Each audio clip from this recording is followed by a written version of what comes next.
No projectiles, singular ESP, fastest sprint, only melee? This guy is raw dogging.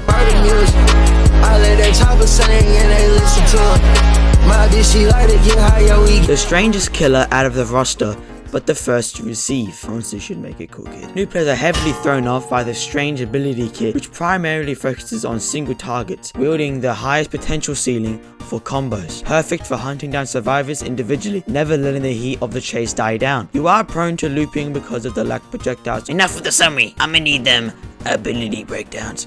Alright, fair enough. Abilities. Mute. Not even an ability, but a passive. Each chase theme in the game has 4 layers. What Mute does is remove the first 2 layers, which means his chase music proximity is smaller, to boost stalking / surprise strategies. Do not rely on this. Players will keep tabs on your whereabouts, figure out when you are near, and if snuck up on, they'll usually avoid you. Swing. Second fastest M1 in the game. Also extends outwards fairly long. Applies bleeding for 5 seconds. Very strong if you can stack it, which relates to the combos. Behead. Ends abilities and shortened distances. Once you hit a player, it applies Helpless for 10 seconds and 20 damage. Helpless locks your abilities, which inflicts dire consequences for any survivor, especially Sentinels, removing their greatest moves for easy pickings. Make sure to not use the move rarely, because slowness is received regardless of successfully striking the player. Use it often. The most common use is for its reach, sending Jason forward, catching up in the blink of an eye. Perfect for out of reach players. Want to end survivors faster?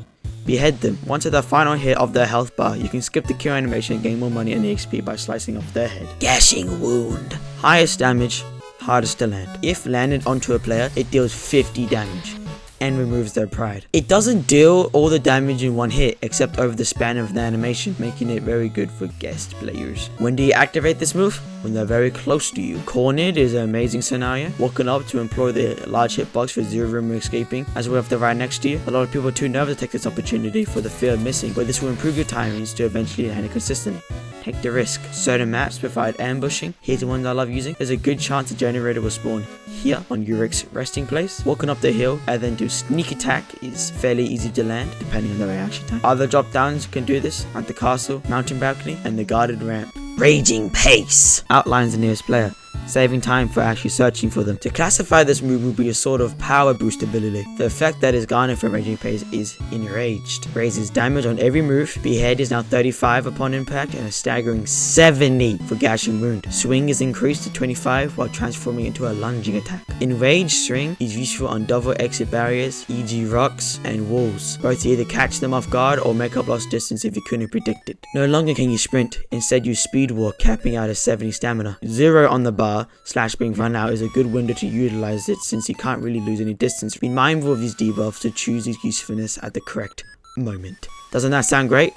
Oh yeah, you can't be stunned. A punch is nothing, a sword swipe is nothing, a bullet to the head is nothing. Parrying the stun is to usually follow up with a 70 damage Gashing Wound. You can punish the shit out of Sentinels. Stamina management. Jason is fundamentally built on his stamina. At 0, there is no move that you have that can be thrown or pushed to the survivor. Each chase you should find moments to rest. Here are the examples. The player is stuck on a corner. This is not the moment to sprint or use your move kit. Rest. You have the upper hand in the situation, so do not waste it. Wait it out and have patience. Certain people are skilled in the art of faking out the killer. Some juke willy-nilly. Encountering this phenomenon should always be met by standing still. Most likely their next course of action is to speed off, but where to? The stamina is gone and yours is full.